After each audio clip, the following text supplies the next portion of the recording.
میں کوئی سیاستدان یا صحافی یا وکلا یا سول سوسائٹی ایک دوسرے کو جتنے بھی سوال کریں اچھی بات ہے، مگر ایک موقع ایسا آتا ہے کہ جب سب کو ایک ساتھ بات بھی کرنی ہوتی ہے، اور خاص طور پہ ایک ایسا وقت کہ جس میں باقاعدہ ایک ماشاء اللہ غیر اعلانیہ تو میں نہیں کہوں گا، میں تو سمجھتا ہوں اس سے بڑا اعلان کیا ہوگا کہ جس طریقے سے عدالتوں کو، پارلیمنٹ کو اور حکومت کو چلایا جا رہا ہے اور میڈیا کو جس طرح کنٹرول کیا جا رہا ہے، اس میں اب مزید کسی اعلان کی ضرورت نہیں ہے۔ تو میں تو سمجھتا ہوں یہ ایک اعلانیہ مارشل لا ہے، یہ بالکل ویسا ہی مارشل لا ہے جیسے جنرل ضیاء الحق کے دور میں مارشل لا لگا۔ اس میں صحافیوں نے بھی بڑھ چڑھ کر اس کی مزاحمت کی، اس کے لیے قربانیاں دی، اور میں آج بھی سمجھتا ہوں کہ میڈیا اس کا ایک طبقہ جو ہے وہ نشانے پہ ہے اور دوسرا طبقہ کھانے پہ ہے، اور جو طبقہ نشانے پہ ہے، کھانے والا طبقہ اس کو مختلف ناموں سے پکار رہا ہے۔ جنرل ضیاء الحق کے دور میں بھی یہ ہوا، کیونکہ افضل بٹ صاحب بھی بڑے پرانے صحافی ہیں اور صحافیوں کے لیڈر ہیں، اور یہ جتنا بھی پاکستان کی جمہوریت کا سفر ہے اس میں افضل بٹ صاحب جو ہیں اس کے عینی شاہد بھی رہے ہیں اور اس کے اہم کردار بھی رہے ہیں، اور جتنا کریڈٹ یا ڈس کریڈٹ ہم سیاسی قیادت کو دے سکتے ہیں، میرے خیال میں ہمارا حق ہے کہ ہم اپنی میڈیا کی قیادت کو بھی اتنا ہی کریڈٹ اور ڈس کریڈٹ دیں کہ جن حالات میں آج ہم پہنچ چکے ہیں۔ تو ضیاء الحق کے دور کی بات ہو رہی تھی، تو اس وقت ایک کھانے والا جو طبقہ تھا وہ نشانے پہ آئے طبقے کو مختلف نام دیتا تھا اور کہتا تھا کہ یہ کمیونسٹ ہیں، یہ کافر ہیں، یہ بھارتی ایجنٹ ہیں، یہ روسی ایجنٹ ہیں۔ اور آج بھی اگر ہم اپنے میڈیا پہ نظر گھمائیں تو ہم دیکھ رہے ہیں کہ کچھ صحافی آج بھی بات کر رہے ہیں کہ صحافیوں کی یہ ایتھکس ہوتے ہیں، صحافیوں کے یہ اصول ہوتے ہیں، یہ صحافت ہے، یہ نہیں ہے، یہ یوتھیا ہیں، یہ پٹواری ہیں، مختلف ناموں سے یاد کیا جا رہا ہے۔ اور بڑے بڑے اینکرز اور صحافی حضرات اپنے پروگراموں میں بیٹھ کے جو موازنہ کرتے ہیں مختلف سیاسی جماعتوں کے نمائندوں کو بٹھا کے، تو وہ یہ تاثر دے رہے ہوتے ہیں کہ جیسے یہ جو چپکلش ہے، یہ جو ایک کشمکش ہے، یہ سیاسی جماعتوں کے بیچ میں ہے، اور ہم لوگ اس ایک بیانیے کا حصہ بن رہے ہیں جس میں یہ اعلانیہ مارشل لا کی جو حکومت ہے یہ پوری دنیا کو یہ تاثر دے رہی ہے کہ شاید یہاں پہ یہ جو اختلافات ہیں، یہ جو چپکلش ہے، یہ جو ایک بحران ہے، یہ سیاسی جماعتوں کے بیچ میں ہے۔ ایسا نہیں ہے، اور یہ سب ہم اچھی طرح جانتے ہیں، اور بلکہ یہ وہ سیاسی جماعتیں بھی جانتی ہیں جو اس وقت حکومت میں ہیں۔ تو اس تاثر کو بنانے میں ہمارا میڈیا جو ہے وہ بھرپور انداز سے استعمال ہو رہا ہے۔ آپ اس بات کا اندازہ لگائیں کہ کاروبار معمول کے مطابق چل رہا ہے، گلشن کا کاروبار چل رہا ہے، اور اس کے سب سے بڑا ثبوت یہ ہے کہ اس مارشل لا جیسے ماحول کے اندر بھی ہماری صحافتی تنظیمیں، ہماری صحافتی قیادت وہ یہ تاثر دے رہی ہے کہ میڈیا کے اوپر پابندیاں تو ضرور ہیں، بحران بھی ضرور ہے، مگر حالات اتنے خراب نہیں کہ میڈیا قلم چھوڑ ہڑتال کرے، حالات اتنے خراب نہیں کہ میڈیا اپنے بازوں پہ کالی پٹیاں باندھ کے پروگرام کریں، حالات اتنے خراب نہیں کہ صحافی ان جھوٹ بولنے والے بے بس اور بزدل حکمران سیاستدانوں کی پریس کانفرنسوں کا بائیکاٹ کریں، حالات اتنے خراب نہیں کہ یہ میڈیا چاہے ٹیلی ویژن کے ورکر ہیں چاہے اخبارات کے ورکر ہیں ان کے لیے پارلیمنٹ کے سامنے لگاتار دھرنا دے، حالات اتنے خراب نہیں کہ یہ میڈیا جو ہے وہ سوشل میڈیا کے اوپر کم از کم ہمارے جو قائدین ہیں وہ آواز اٹھائیں، کوئی بیان جاری کریں، حالات اتنے خراب نہیں کہ ہمارے صحافتی قائدین اور تنظیمیں جو ہیں وہ ابھی بھی بیرون ملک ٹوروں سے انکار کریں، حالات اتنے خراب نہیں ہیں کہ جو بڑی صحافتی تنظیمیں ہیں بشمول PFU ہمارے پریس کلب جو ہیں وہ اعلان کریں کہ یہ جو حکومتی سیاستدان ہیں، وزرائے ہیں، اطلاعات ہیں، ان لوگوں کی پریس کلب میں داخلہ بند کرنا چاہیے۔ حالات اتنے خراب نہیں، ابھی بھی یہ تاثر دیا جا رہا ہے کہ حالات اتنے خراب نہیں ہیں کہ ہم لوگ حکومت سے پریس کلب کے لیے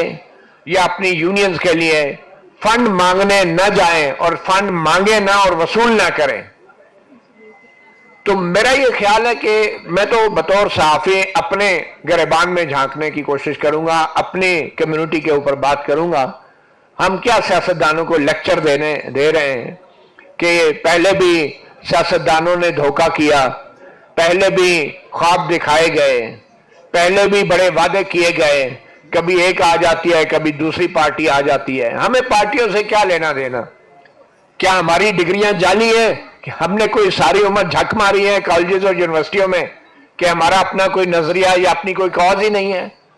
میرے جیسا بندہ بیٹھ کے ہم بیرسٹر گور کو بھی تنقید کر لیں گے، سلمان راجہ پہ بھی کر لیں گے، محمود اچکزئی سے بھی کر لیں گے کہ جی آپ نے تو یہ وعدے کیے تھے۔ ٹھیک ہے آپ نے وعدے کیے تھے، لیکن میرا اپنا کوئی نظریہ نہیں ہے کہ میں ان کے وعدوں کے پیچھے چلوں گا۔ ایک حکومت آئے گی تو اس سے بھی فنڈ پکڑیں گے، دوسری حکومت آئے گی تو اس سے بھی فنڈ پکڑیں گے۔ صحافیوں کے ساتھ کچھ بھی ہو جائے، دو چار نعرے مار لیے پارلیمنٹ کے سامنے، پریس گیلری سے واک آؤٹ کرا لیا، تصویریں بنا لی، پریس ریلیز جاری کر لی، ہم کیا کر رہے ہیں؟ اور آج بھی سوشل میڈیا کے اوپر اگر دیکھیں ہم تو ہماری تنظیمیں، ہمارے جو قائدین ہیں وہ واضح پوزیشن نہیں لے پا رہے ان تمام مظالم کے حوالے سے کہ جو اس وقت میڈیا کے ساتھ روا رکھے گئے ہیں۔ آج بھی ہم اپنے پلاٹوں کے لیے، اپنی اسکیموں کے لیے منظوریاں لینے کے لیے ملاقاتیں کرتے ہیں، وزراء کو پریس کلبوں میں بلا کے ہم پھول کی پتیاں نچھاور کرتے ہیں اور بات ہم کرتے ہیں کہ پہلے یہ وعدہ کیا گیا تھا ووٹ کو عزت دینے کا، اور پھر ہم بات کرتے ہیں کہ قانون کی بالادستی کی بات کی گئی تھی۔ مطلب ہم اپنے طرف تو ہمیں دیکھنا چاہیے نا کہ ہم ساری عمر سیاستدانوں کو یہ سوال جواب کر کے اور انہی کو جو ہے انہی کا احتساب کر کے ہم اپنی جسٹیفیکیشن دیتے رہیں گے کہ ہم جو نہیں کر پا رہے بطور صحافی، کیا کچھ نہیں کیا۔ آج وہ ناصر زیدی صاحب، اللہ تعالیٰ ان کو صحت دے، زندگی دے، وہ آج واحد نشانی ہے جنرل ضیاء الحق کے دور میں جو صحافیوں نے قربانیاں دی ہیں، وہ واحد نشانی ہے۔ ان کو کوڑے پڑے، لاٹھیاں پڑی، ٹارچر ہوا، ٹیئر گیس ہوئے، وہ سب کچھ ہوتا رہا، اور ان کو کیا کہا گیا؟ ان کو جیالہ صحافی کا نام دیا گیا۔ اور آج ایگزیکٹلی اس مارشل لا کے دور میں ایک بار پھر صحافیوں کو اسی طرح کے نام دیے جا رہے ہیں، پٹواری صحافی، تو یوتھیا صحافی، اور کیا نہ کیا نہیں کہا جا رہا۔ میرا یہ رائے ہے بطور صحافی کہ اس مارشل لا کے دور میں ہمیں ایگزیکٹلی وہی مزاحمت کی تحریک چلانی چاہیے جو جنرل ضیاء الحق کے دور میں چلی تھی، جو جنرل مشرف کے دور میں چلی تھی، اور بلکہ اس سے بھی پہلے جائیں تو فیلڈ مارشل ایوب خان کے دور میں چلی تھی۔ ہم میڈیا والوں کو، اور خاص طور پہ اب جبکہ سوشل میڈیا کا دور ہے، ڈیجیٹل دور ہے، تو ہر شخص، میں سمجھتا ہوں ہر شہری جو ہے وہ صحافی ہے۔ یہ صحافیوں کی یا صحافت کے پیشے پہ جو چند لوگوں کی اجارہ داری تھی یہ ختم ہو چکی ہے۔ ایون کہ ہماری جو صحافت کی ڈگریاں ہیں، میں سمجھتا ہوں اب ان ڈگریوں کی بھی وہ اہمیت نہیں رہی، کیونکہ ہر شخص، ہر شہری جو دیکھتا ہے، بولتا ہے، سنتا ہے، محسوس کرتا ہے وہ صحافی ہے، اور اس کے پاس ایک موبائل فون ہے جس میں کیمرہ ہے اور ویڈیو بنا سکتا ہے، وہ ہر وہ شخص شہری ہے۔ تو ہمیں ان کو ساتھ لے کے چلنا ہے،